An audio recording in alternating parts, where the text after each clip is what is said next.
You're listening to the Archaeology Podcast Network. This is the CRM Archaeology Podcast. It's the show where we pull back the veil of cultural resources management archaeology and discuss the issues that everyone is concerned about. Welcome to the podcast.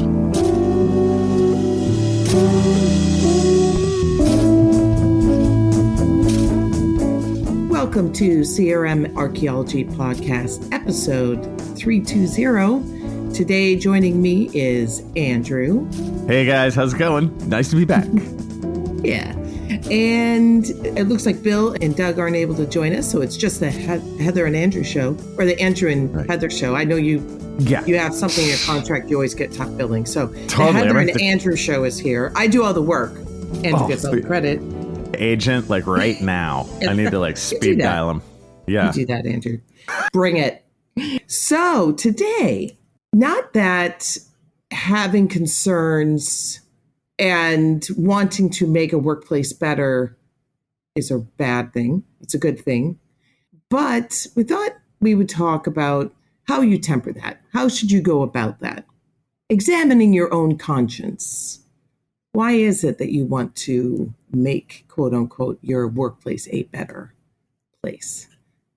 So we're going to talk about, we see this a lot on social media where people are, complaining about certain circumstances that they've had. And so Andrew and I thought, we're just going to talk freely from the perspective of people that have been in the business for a while. And again, this is not to say that people should not be advocating for a better workplace. We should always be trying to make that happen, not just for us, but for others. But it's how you go about that is what we wanted to talk about. So before we jump in, Andrew, do you have any words of wisdom you want to start with? Well, I've never had words of wisdom, so that would be a first. But I would just say, in general, it's funny. I think this conversation will get very philosophical very fast. It's going to be a lot of philosophy for a Sunday morning when we're recording this, because what we're talking about is like if we set up sort of the cliche of there's something in the workplace that you don't like and you're angry about it and you want to make it better, which has happened to all of us. And the further you get in life, you'll be on both sides of that. We might also want to think the deeper, why do you think this is bad? Is it bad? Is it not bad? Can we reflect? Can we sort of analyze this situation? As Heather said, it's not, I'm not advocating for just suck it up. Just suck it up, right? That's not what we're saying here, but I'm advocating for more of a thoughtful approach, if that makes sense, because at least for me, and I'm sure Heather would agree, I've seen this before, go badly, when people, they almost think themselves into that there's something crazy happening, when it's not. And then they go out on this limb and then the house of cards ultimately falls down. On the flip side, of course, we want to be honest when something really is wrong, right? So it's a really difficult situation. Yeah. And for me, I find that one of the main keys for this, and I'm curious, Heather, how you feel about this, and you can expand too. One of the main keys is a bit of time. Whenever you get that initial thought of I think something's really wrong here, pull back for maybe 24 hours, 48 hours. Yes. Think about it. Right. Because it's amazing what that little bit of, I'm not saying sit on it for 6 months, right? But it's amazing what that little bit of time will do to sort of even you out and really give you sort of a balance in your mind. And then you can go, okay. And then it's like a little time to self-critique, and then you can go oh no, oh wait, I really did have a point there. No, this really is a bad situation. Or, and this happens too, right? Where you can be oh, I just got, I got a little pissed. Yeah, that was no, it really isn't that bad. So I do find that. I mean, I don't know, Heather, what do you think? Yeah, I totally agree. I think, when it depends, a lot of times it can be, there's various reasons why you might be reacting out. Maybe your reaction is not scaled to what happened. And there's, you have to examine your own conscience and think, okay, am I hot, uncomfortable, I've walked like 16 hours today and I'm just like in a bad mood. Or, I'm feeling insecure. I'm not feeling like I was treated fairly, or I feel like there's some favoritism with maybe the crew supervisor and some other of the crew members. And, I think just our natural proclivity is to look at the negative side, especially if we're emotional at the time. And so I think that examining yourself, reflecting on why, where you're at, where's your headspace, and so that you can make a solid move, a move where you're considering all aspects. And whenever you have, I think in anything in life, it serves you well to look at all perspectives, to be fair and to look at all perspectives. And it will serve you well to not react on everything immediately. Now, yeah, there are some exceptions to that rule. One very exaggerated exception would be if you're in a trench or you're digging, let's say your crew supervisor tells you to go down in a trench and grab something from the trench, or to put together a wall profile, and the trench is 7 feet deep and it's not short. Okay. Now that's a time where you have to make a decision. That's an easy one. No, I'm not doing that. Right. And see, that's when life is nice. Like that kind of example is easy. I think that the more fun ones we'll talk about are the hard ones, but that's a perfect way to start. That is dangerous. Yeah, because I don't want people. I don't want people thinking that we're saying you have to like examine your conscience every single time. If you're in danger, that's different, right? Mm-hmm. And there are some times where you're in danger where you can make your own decisions. Yeah, such as, let's see your heat. It's hot. You're not feeling well. You're feeling sick, and you're feeling like you're getting some symptoms of heat exhaustion. And so those are where you can make those decisions immediately to care for yourself. That's different. Yeah. Another thing, and I find that people react quickly and out of scale with the situation when they're not educated themselves. Mm-hmm. So I think the best way for you to advocate for yourself is to know what is right and what is not right. To know the OSHA rules, to know, as far as safety goes. That's it. That just right there. I just want to bust in for a minute. Just something that simple. Know the OSHA rules, really solid, because that's so great. Because if somebody tells you to do something that's unsafe, you can go, hey, I know for sure that this is deeper than 5 feet and this is actually very dangerous and we should really not do that. And if you have that kind of knowledge, that's really great. So, just there. That's a great one. And you can help others. So it's not just about you. You do have a responsibility to stand up and to say something for safety purposes. But a lot of these situations are not like that. There was a recent post on Archaeo Field Techs that I actually felt was inciting issues, and if you don't understand and you're not knowledgeable on what is for OSHA purposes or health and safety, there are your company should have a health and safety manual. In fact, your company should have a JSA, a job safety assessment for each project. And sometimes it might be the same one. They'll have a JSA for all sorts of, let's say, monitoring. You have lots of monitoring projects that JSA is the same. So those, you should know that. You should have reviewed it. Your company should have made sure you reviewed it. But, there are times where companies, when they know better, they do better. And there are times there are companies that don't know. There are people that go to school to be safety officers or have gone through specific training to be safety officers. And there are smaller mom and pop companies. They may not even know that even exists. Yep. Should they know? Probably. But sometimes it's hard to know what you don't know.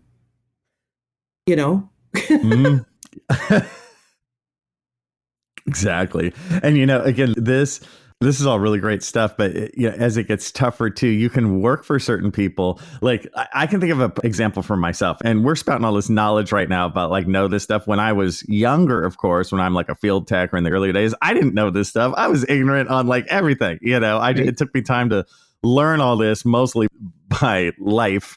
But like I had this one field director, and this was in the academic world, this field director who I worked for, who I hated. I just hated this guy. I really didn't like him. And so I started to define everything he did as wrong, Yes. so I would sort of bitch about everything he did. And it is true. He did many things wrong. Like I was right about 75% of the time, but I was wrong about 25% of the time. Mm-hmm. And looking back, I can see that like the times that he was right, I gave way too much pushback, and it was because I was too young and stupid to like think in a professional manner and go, look, even though you dislike this guy, it doesn't mean that he can't be right. I thought like everything he did was just wrong and stupid. And thinking back, I'm like, I was the fool. Like I should have taken each situation like anew, each time and just been like, is this safe? Is this smart? Is this not right? Because he could be right. And here's the worst one. Here's what gets really philosophical. I had to admit the times when he was just like me. See, very philosophical, because there were certain times when he was just like me, and I had this almost overreaction. No, he's not like me. Right. Right. And I love this topic because it gets so psychological, and that takes real professionalism and real balance to take a step back and be like, no, in this instance he's correct. It's okay that he likes different music than you. It's okay. He's right about this in archaeology, so grow up. And in that same vein, I think sometimes we get stuck in the role that we're in, and we think that we're the only ones that are going through tough times, right? So, and then that leads in, when you're not willing to put yourself in somebody else's shoes and understand somebody else's perspective, that leads to a very self-absorbed approach. Mm-hmm. And so, you're thinking, let's say you have the manager, you have somebody who actually put the scope together, right? And they assumed a certain amount of STPs would be done that day, each day. And so you have this, and you hear it all the time. And sometimes maybe it is true, but it's not always true. You can't like assume that. And now on top of that, it festers and it leads to like bad feelings that are not helpful to you. It's kind of a miserable place to be. It sure is. I think that not only should you be looking at, listen, this guy at one point was in my shoes, but also the manager has their own issues. The manager is also sitting in a place looking at the person above him that is making these edicts on them and requirements of them. And I have news for people that when you're starting off, and it's very hard to understand this, I think we all struggle with it when we start our career. The higher up somebody goes, the more complex these situations are. Right. Don't think that the managers, the people that are managing you, are not dealing with the same issues that you're dealing with. They are, and I can guarantee you they're more complex. So you have one person to answer to. They have not only people to answer to that are reporting to them, but they also have their own management that they have to answer to. And the situations they're dealing with are much more complex. And I think that would be a great thing to talk about in our next segment. It sure is. We'll be right back. Welcome back to CRM Archaeology Podcast, episode 320. And this is segment 2. We are talking about, oh boy, you know what? You had a really good title for this, Andrew. Do you want to share it? That's going to be the official one. I know it's. I've already. So I'm so full of jokesterdom that I already forgot. But I think it was. It suck it up, bitches. Basically, yeah. So being a whiny. Oh, yeah. That's right. It was. Are you being a whiny bitch? That's a better one. That is the most clickbait in our clickbait world of like, yes. Dude. I am. As an aside, I'm just so tired of all that. I've just been like overwhelmed with clickbait titles just in everything. It's like I have my YouTube channel and stuff, and just every single title. I think we as a society are just like done with it. Like I'm just, I got no more energy for that. Every single title has to be this over the top. And it makes it like, so and so destroys somebody else in a debate. Yes. Like, what? It's become a cliche in like 6 months. It's just so much. So it's a bastardization of our language too. So people don't, our words don't mean the same that they used to. And when we do something like that, it definitely affects the power of words, and it affects people's understanding of what words really mean. So anyway, off our soapbox. But so I think, we finished off segment 1 just talking about, let's think about from other people's perspective that you're not the only person that's having a challenge here. Also, I want to talk about the reality of speaking up. I think as far as examining your conscience and getting philosophical, first, I want to put a caveat on this.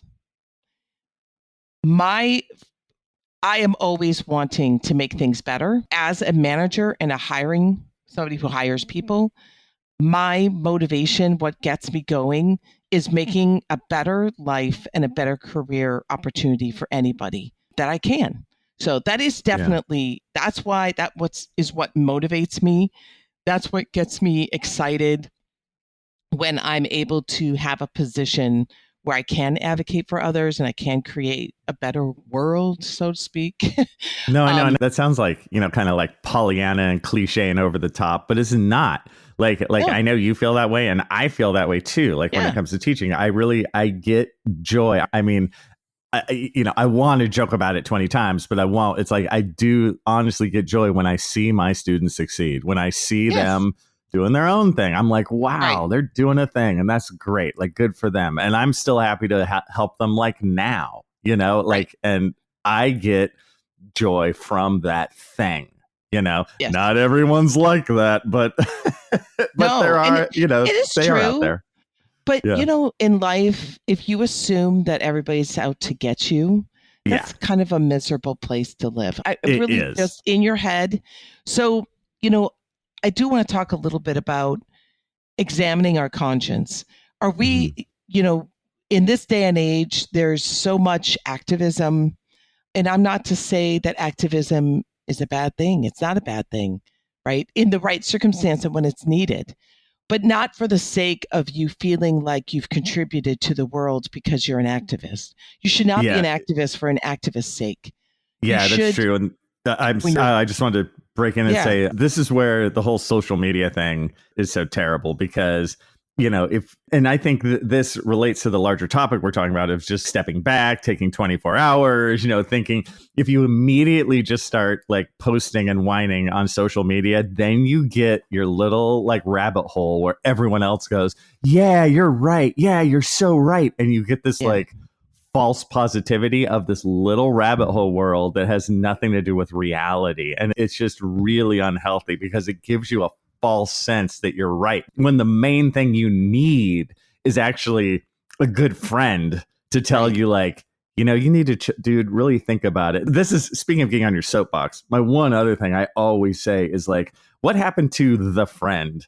Capital T, capital F, where if you do something over the top online, you'll get this fake group of people like clapping for you and going, yay, you're so great.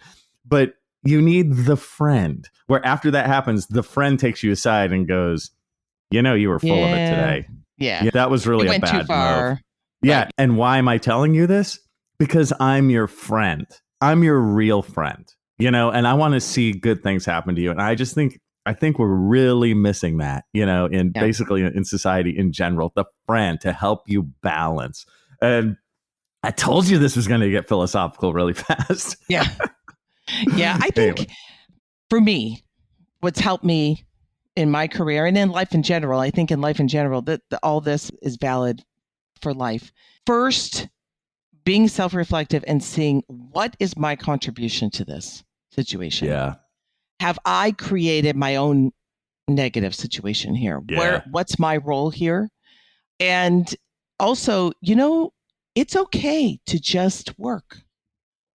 And what do I mean by that? It is okay to go to work and to do the job that you've been hired to do, and to not be looking for opportunities to emphasize yourself to make yourself stand out. So, maybe elaborate on that in a little bit.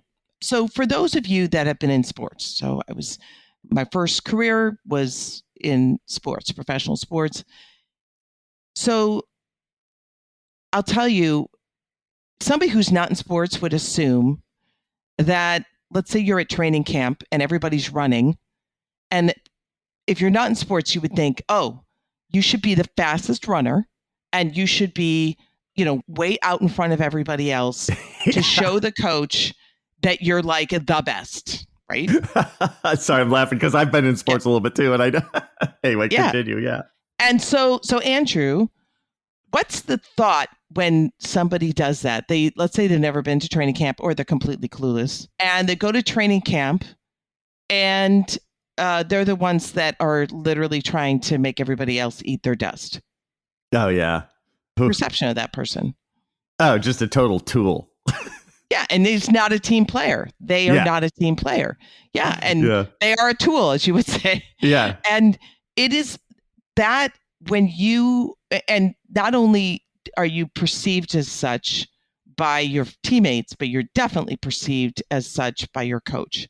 Mm-hmm. And it is a very difficult position to get out of, and perception to get out of. Because that's you know what that is? It takes so long to undo that. Yes, that's indicative of an approach to life.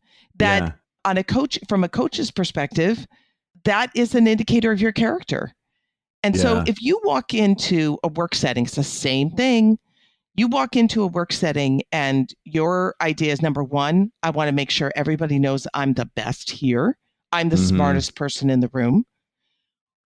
But, let's say also, I'm the one who's going to be everybody's savior, or I'm the one who's going to stand up to the man, in quotes. Right. Or the big, company, in quotes. Yeah. Like, don't look for trouble that's not readily apparent. So instead of looking for, and some people might think it's backwards, instead of looking for a systemic issue, react to an issue that is blatantly in front of you. Yeah. And again, do that by taking the steps that we talked about in segment 1, where you are examining your conscience, you're examining your motives, you're looking at the other side, you are looking at the information, the manuals, the OSHA regulation. You're looking at what is actually data and true.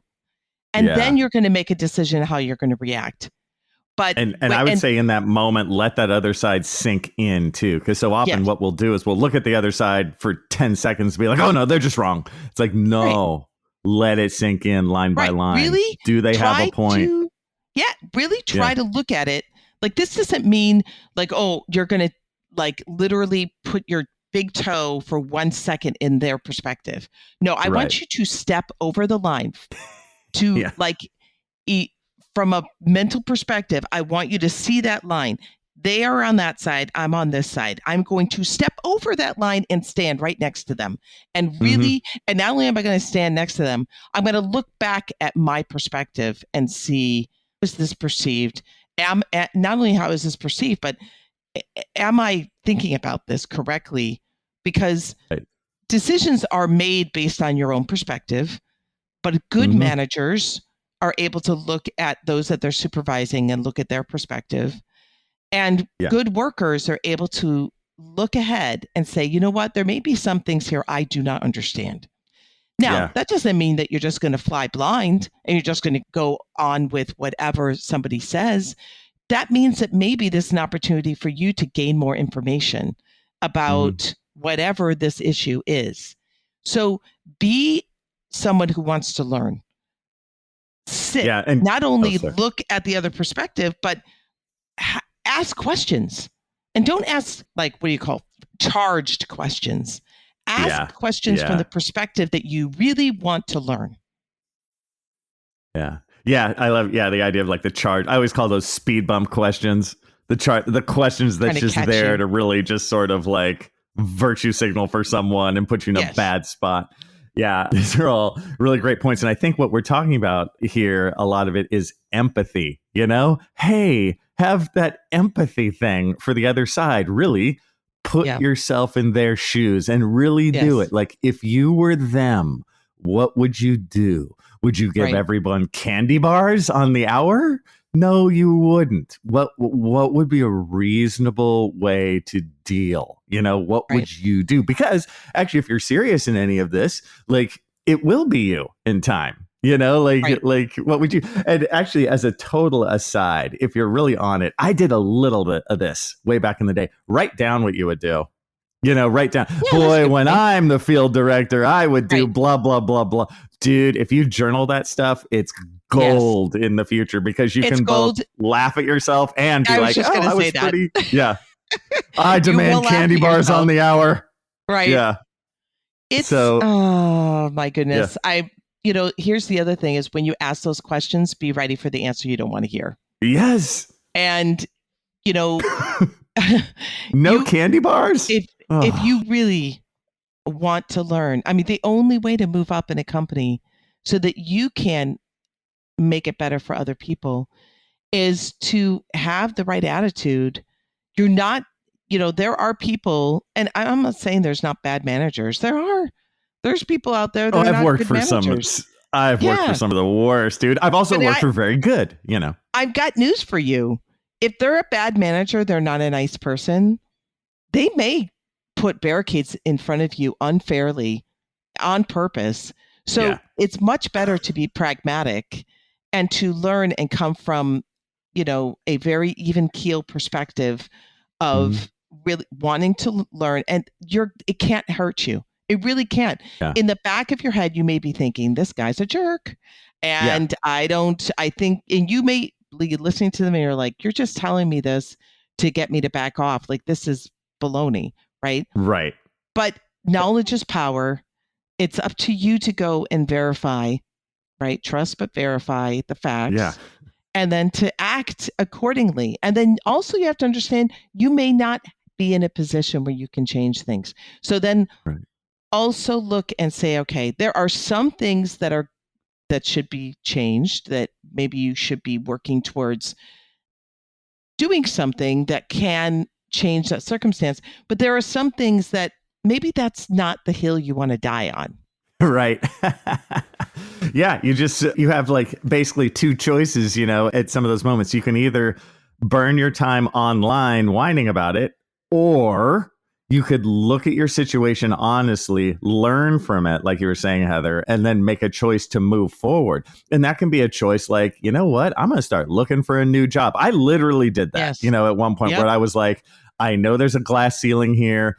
I'm going to give them, I basically gave them first right of refusal. Yeah. Where I've been like, look, I'll do this for this, and sometimes when you don't even care, you can give them like a really high number, I'll do it for $4,000 an hour, or whatever, and then see what they say.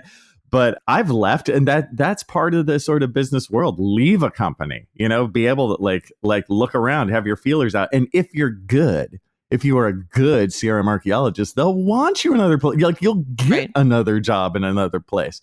So like I was able to do that, and I'm so happy I did. That was a learning experience. I know it's scary, of being like, well, here's my 2 weeks, blah, blah, blah, but that's what I learned, from the situation I was in. That's what I did. And it was worth it. Yeah.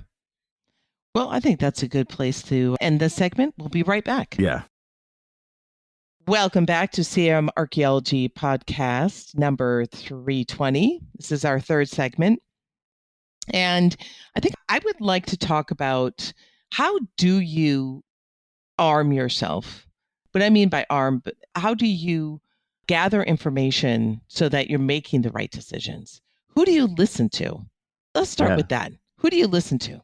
So there's some pages on Facebook that I think a lot of people look at. And I think it's great to have a online community because it allows you to be able to get perspectives from all over the country. And I think that there are some things that archaeologists or firms are doing in some parts of the country could definitely help other parts of the country. So having that hive mind is awesome, but it can also be dangerous. So when you are looking at, especially I'm speaking to students and for those listeners that are new in their career, just because you're new and you don't really know the business at all doesn't mean you don't have some logical capabilities that you can critically think about. What information should I be moving forward with? What information should I be really spending a lot of time with? What information should I be putting in the back of my brain that this is going to be helpful for me moving forward? And, unfortunately, there's one in particular, and we're going to get responses about this. That's fine. There's one called Archaeofield Techs. And I really think, and there's a talk right now that it should just be about field techs. And I just want to give a couple minutes to that. So, there's a movement where people want to say we can't speak freely because there's managers on here. Yeah, I'm a manager. Yep. What? I run a practice for a large engineering company. And Oh, yes, no. I belong to Archaeofield Techs. I've been talking freely in front of you this whole time. That was stupid of me. Oh. It was stupid. But I joined that group when I was a field tech. And if you guys want to be in an echo chamber, if people want to be in an echo chamber where all they're listening to are people from their own world, that is not going to be effective for you. Having other perspectives is good. And you know what? There may be wacky perspectives. There may be jerks on there. But that's the more information that you are ingesting, that you are then critically examining and making a decision on whether this makes sense or not. And you can do that because I would say at least half, if not more, is just people talking out of their butt on these social I can't believe you would pages. say that. It's true. But it's just social media in general, right? People just talking out their butt, wanting to act like they're an expert. So, you can look at that. You're a smart person. I'm talking about you in general. You can look at it and say, okay, wait a minute. Did somebody give me any specific information that I can really take with me and use in my real life? Are these people there just to create issues, just to complain, There's definitely that aspect. And you get them on your crew too. This is a tough, I'm really happy Archaeofield Techs exists. I really I like looking at I lurk, you guys. I lurk on there way more than I almost never comment. But because I feel weird about it, because I feel weird because I'm also on the CRM Archaeology. I don't want to look like, oh, here comes Mr. Big Guns, and I'm not currently in the field or anything like that. So I feel like it's doubly lame. So I am of two minds. I get it. I get the Archaeofield Tech side of I'm sitting here in a hotel in the middle of, nowhere, New Mexico, and I'm on this job and I'm feeling kind of down and I'm just going to bitch and moan a little on Archaeofield Techs, and a couple other people will be like, yeah, man, I hear you. I totally get that. I'm not here to say never do that. What do you mean?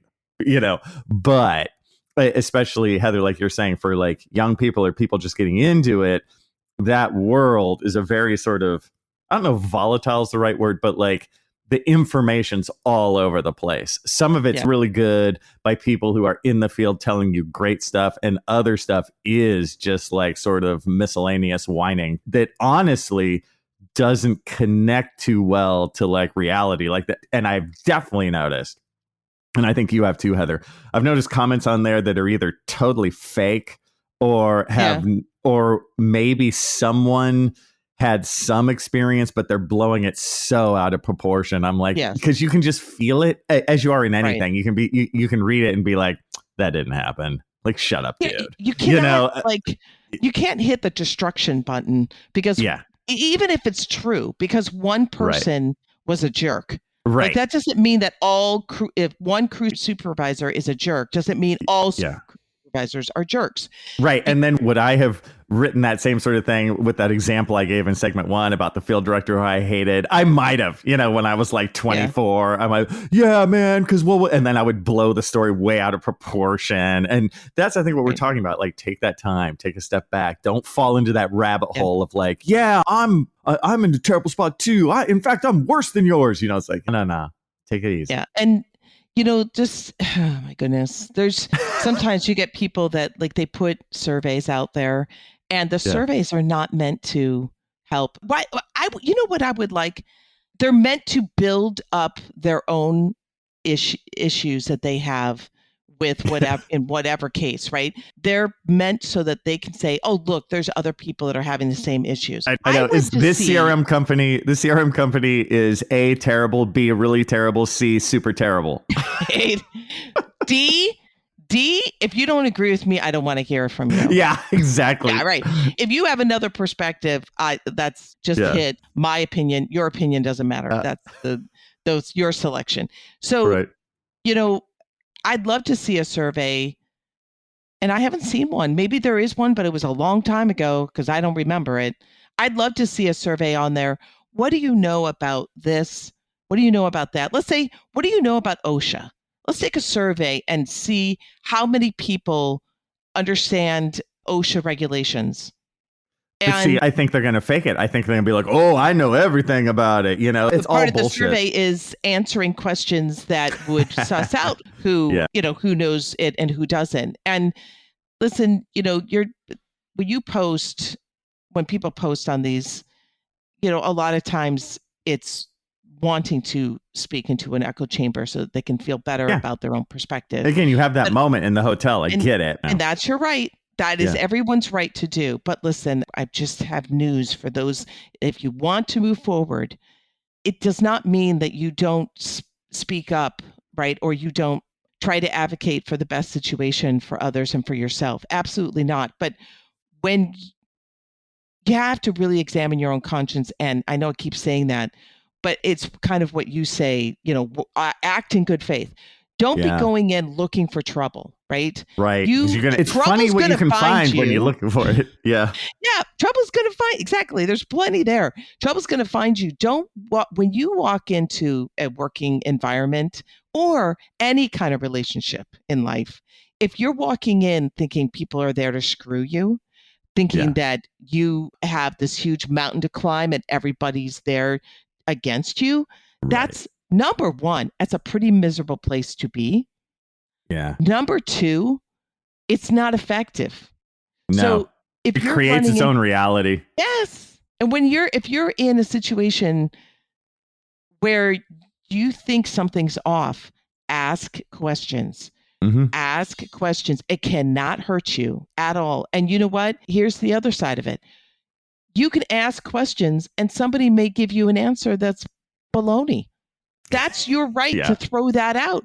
But you're not going to get anywhere if you're just like speaking to yourself, because that doesn't help you. Like, you already know what you know, and you may be wrong, but you already know what you know. So why don't you ask questions and collect information so that you know that your opinion and your perspective is bolstered by facts, not bolstered by emotions. Yeah. Because, and I would say ask, like, because we were starting this, with like, how do you get this good information? I'd be like, ask multiple people, ask people you respect, and just see if there's any like concordance in any of this stuff. And it takes time, you guys. It does. It's tough, because even people who you respect, this has also happened. People who you really respect might tell you something that you hate just because you're emotionally invested. Like, remember, we're all apes, dude. You have an ape brain. It's like, I notice this in the academic world whenever somebody turns in their first draft of like their master's thesis or their like PhD dissertation. And if I comment on it, like I say, this part is bad, you need to improve this. I've like slapped their baby. I have like stabbed their baby. It's like the worst thing. So because you have an ape brain, you will naturally come out of that hating me. Right. I did this like when my advisor was the nicest woman. She was totally cool. And when she gave comments on my first draft, and I knew, I was like, I'm overreacting to this, my ape brain. Yes. But I needed about 48 hours to have my ape brain calm down, Yes. and then I could take it in. It's just part of being human. It's okay to have that initial like, how dare you? But then let your humanity come out and take it in. You know what I mean? Yeah. Yeah. I think, you are going to be much better off if you're collecting information instead of standing from a perspective that I am right. Right. You should have an inquisitive mind. I mean, that's so what hard. academia is all about, is having an inquisitive mind. And yeah, it's hard. It's hard to do that, self-analysis and be like, I was wrong, or I was kind of off. Oh, that was dumb. Right. Especially if it's somebody like in my example earlier, somebody who you sort of don't like. People who you don't like can be right. It's also pragmatic. It's also going to get you a lot farther with people. So, I've had people that were really not like, they really did have nefarious purposes, right? Yeah, they're out there. And they're out there. But, sometimes I got news like, in life, there are people with nefarious actions at every level in business, at every level in life. And some of those people have an ability to affect your career trajectory or have an ability to just affect your work environment. And so that doesn't mean that you just sit back and let them do, agree with everything that they say because they have this position of power. Not at all. But you're not, I'm telling you, I have had so many instances where I asked a question of somebody in that position who did not have the best of intentions. And I asked a question and they were so not used to somebody asking them an honest question that it actually made them sit back and think. That goes a lot farther than if I had come at them accusing them of all sorts of things. Because as soon as you get accusatory, it's just like even somebody who's not doing something wrong. Yeah. As soon as you accuse somebody and you point the finger at somebody else, you're not going to, that kind of shuts down all conversation. And if you come at somebody where I'm only going to show you my perspective, but I'm not going to consider your perspective, all that gets is two people banging heads against each other. Yeah. So ask questions. And when you ask questions, that actually helps you. It will help you. And actually, let's say this person is very nefarious. Like they really are trying to hurt other people. And so if you come at them and you say you are an awful person and you're this and this, right away, you're not going to, let's look at this strategically. You're not going to get any information from them because right away they're on the defensive. But if you ask questions, truly trying to gather information, and you're asking questions, you'll get a lot more information. And if this person is truly nefarious, like really is, and I would say they are out there, but they're few and far between. Yeah, I do want everyone to remember it's like they are few, because I can think of a handful who have truly nefarious people who I've had to work with, and I can count them on one hand with fingers left over, and this is over a long time. Me too. But they were real. They were real. But I'm exaggerating here. Yeah, but I just want to make sure that people listening, they don't use it as an excuse for the next person they find that, they're one of the nefarious ones. Probably not. Most people are pretty kind, normal people. Walk in with the best of intentions. Yeah. And you should, you're not in life, you're going to be very frustrated if you look at everyone as the enemy.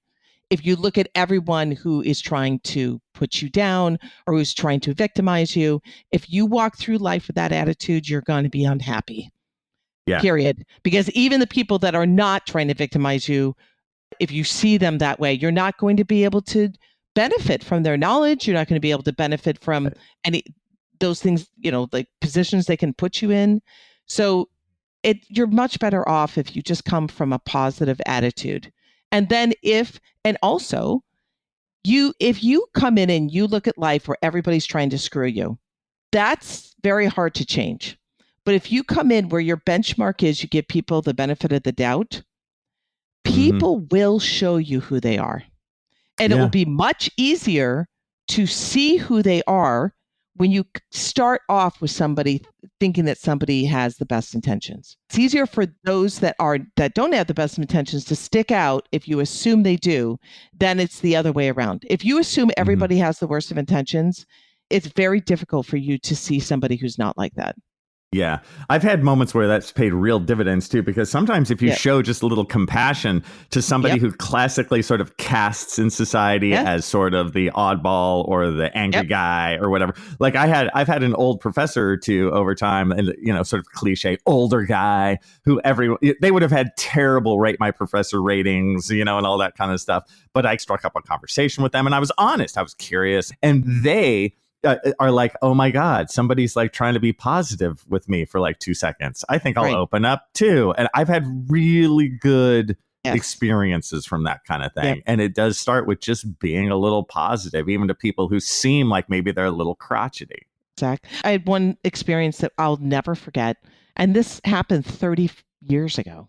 In the beginning of my not beginning, but partway through my first career. And I was in a job that was male dominated. There was no other female that had reached the level that I had reached. And I walked into a locker room and this guy basically refused to work with me because I was a woman. And my partners at the time, so real quick, I was a referee professional hockey. So I'm not trying to be like elusive where I'm not telling you what I did. But I think it gives you like a perspective. So I walk in and the guy is like, I'm not working with this person. And this wasn't professional hockey. This was actually a high level amateur game. But at the time I was doing both. And this guy and my partners were guys that had worked with me in professional hockey, were like furious. They literally wanted to just like take the guy by the collar and shove him up against the wall and like, give him whatever.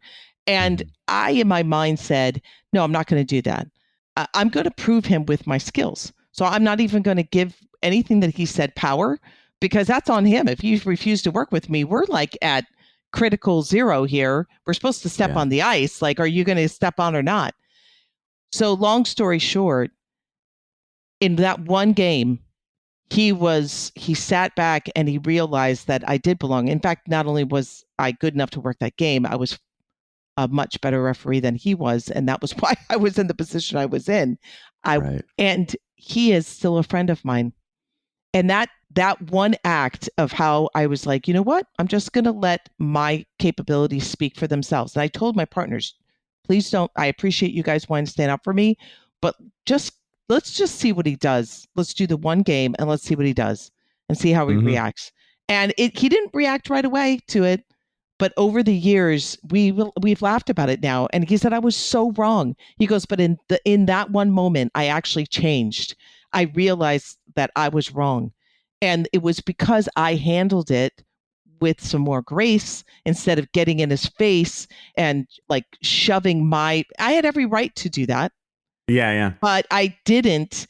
And I've got a lot farther with him. And now after that, he became an advocate for women in that role. That would never have happened if I had come at him the way he was coming at me. So with that said, that story, you get, I know it's a coined phrase, you get more, what do you get? More, was it bees with honey than vinegar? Not that you want bees, right? But I mean, bees are good. Bees are good, but they also sting. But you're not going to, if you are stooping to their level, that's not going to be helpful. So, ending this because we're getting long here. Sorry. Yeah. But I think we should just end with a philosophical concept. That's what this whole thing's been. Yeah. Just, have an open mind. Don't assume everybody's out there to screw you. That will benefit you. And be like self-reflective, and really, that's huge. Because why? Take the 48 hours, think it out. Exactly. You control you can't control others. So like stay in your zone and realize that you can make a change in life for others, for the benefit of others and yourself, by controlling what you control, and that is your own behavior. Yeah. So what I'm getting from this is I should just go online right now and rage for a little while. So you know what, Andrew? This was intended to be an intervention, and apparently you didn't get the message. I Very didn't. effective. Because, I mean, I've been complaining to the APN that I've been having to work with a woman for a while now, and I'm like, this just will not stand. I've been trying, but I guess they don't hear. I know, it's harsh. Just suck it up. Oh. All right. Well, with that, thank you all for listening. And Andrew, as always, for being that, so pragmatic and understanding and self-reflective that you are. So funny. That's great. And we'll see you all in the field. Goodbye. That's right. See you guys next time. That's it for another episode of the CRM Archaeology Podcast. Links to some of the items mentioned on the show are in the show notes for this podcast, which can be found at www.arcpodnet.com/CRMArcPodcast. Please comment and share anywhere you see the show. If you'd like us to answer a question on a future episode, email us. Use the contact form on the website, or just email chris@archaeologypodcastnetwork.com. Support the show and the network at arcpodnet.com/members. Get some swag and extra content while you're there. Send us show suggestions and interview suggestions. We want this to be a resource for field technicians everywhere, and we want to know what you want to know about.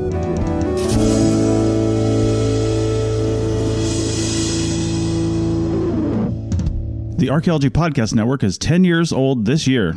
Our executive producer is Ashley Airy, our social media coordinator is Matilda Siebrecht, and our chief editor is Rachel Roden. The Archaeology Podcast Network was co-founded by Chris Webster and Tristan Boyle in 2014 and is part of Cultural Media and DigTech LLC. This has been a presentation of the Archaeology Podcast Network. Visit us on the web for show notes and other podcasts at www.arcpodnet.com. Contact us at chris@archaeologypodcastnetwork.com.